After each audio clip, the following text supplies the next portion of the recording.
Baiklah, pada siang hari ini saya akan mewawancarai salah satu tokoh masyarakat mengenai apa itu komunikasi politik. Ayo guys.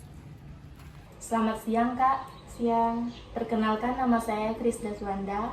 Saya merupakan mahasiswa dari STKIP Persada Khatulistiwa Sintang. Saya dari Prodi PPKN. Di sini saya akan mewawancarai Kakak.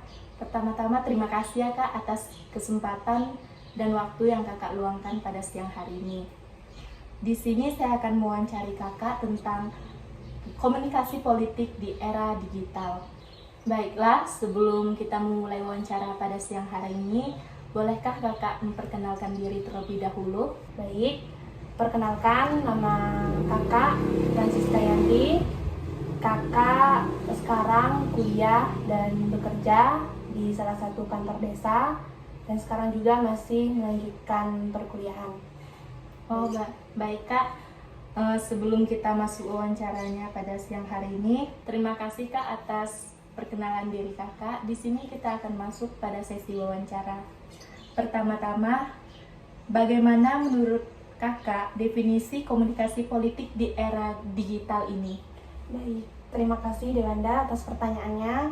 Jadi menurut saya definisi komunikasi politik di era digital ini yaitu merupakan proses pengiriman dan informasi politik itu melalui media sosial dan digital. Nah, untuk mempengaruhi opini publik dan mencapai suatu tujuan politik tertentu. Kurang lebih seperti itu ya. Ya. Dan apa saja Kak tantangan yang dihadapi pada komunikasi politik ini di era global?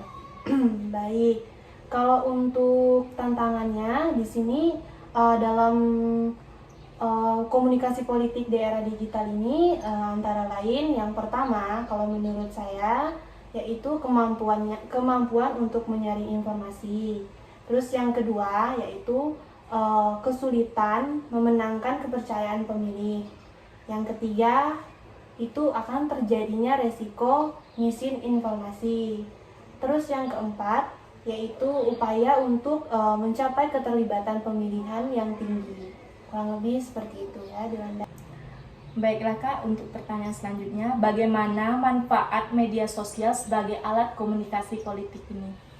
Baik, kalau menurut saya banyak sekali manfaat dari media sosial. Nah, yang pertama yaitu aktif memposting konten politik.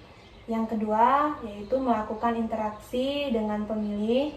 Dan yang ketiga yaitu menyampaikan pesan politik yang mudah dipahami. Ya, kurang lebih seperti itu ya, Dewanda. Bagaimana cara mengevaluasi komunikasi politik di era digital ini?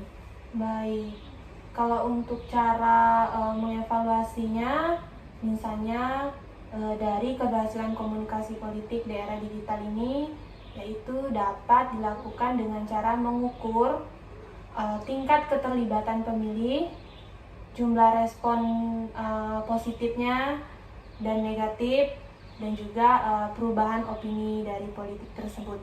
Jadi bagaimana Kak yang harus kita hindarkan dalam melakukan komunikasi politik di era digital ini? Baik. Nah, dalam melakukan komunikasi hal yang perlu dihindarkan yaitu yang pertama terjadinya misinformasi, yang kedua penggunaan bahasa yang kasar atau yang menyinggung, menyimpang, dan mengirimkan pesan yang kurang tepat. Baiklah Kak, ini pertanyaan terakhir. Apa saja prinsip-prinsip yang harus dipegang dalam melakukan komunikasi politik yang efektif di era digital? Baik, nah prinsip-prinsip yang harus dipegang dalam melakukan komunikasi di era politik, yang pertama harus bersikap jujur. Nah, terus yang kedua harus konsisten dalam mengembangkan pesan politik yang disampaikan. Terus yang ketiga menyesuaikan pesan politik dengan kebutuhan dan pandangan pemilih. Terus yang terakhir harus bisa berkomunikasi dengan bahasa yang mudah dipahami. Ya, kurang lebih seperti itu ya, Dewanda. Terima kasih Kak atas kesempatan dan waktu yang Kakak telah luangkan pada siang hari ini setelah menjadi narasumber saya pada wawancara kali ini. Atas perhatiannya saya ucapkan selamat siang Kak.